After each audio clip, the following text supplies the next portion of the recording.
Sabi ng aking ina, mas mahalaga kung paano mo tratuhin ang kapwa mo kaysa sa dami ng perang meron ka. At ang tunay na tatatak sa puso ng tao ay kung paano ka tumulong.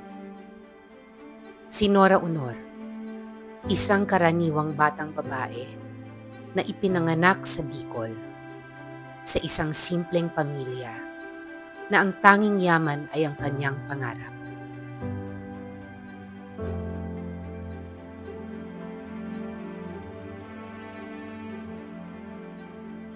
Sa musika, pelikula at telebisyon siya naging tinig ng mga walang tinig.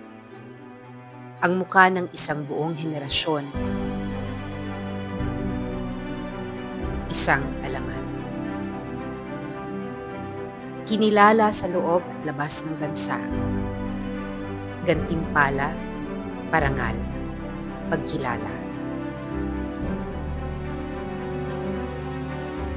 Ngunit sa kabila ng lahat ng ito, hindi siya kailanman lumayo sa kanyang pinanggalingan.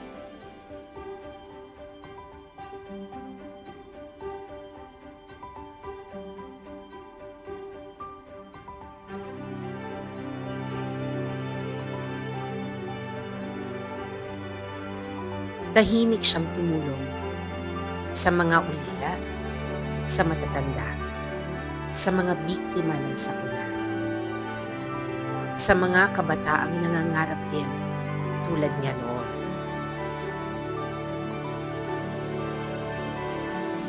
Hindi ito palaging balita, pero ito ang tunay na Nora Honor.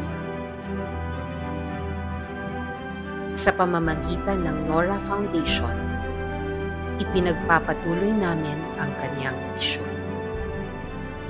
Maghahatid ng tulong sa nangangailangan, magbibigay ng pag-asa sa kabataan, at ipadama sa bawat Pilipino na sila ay mahalaga.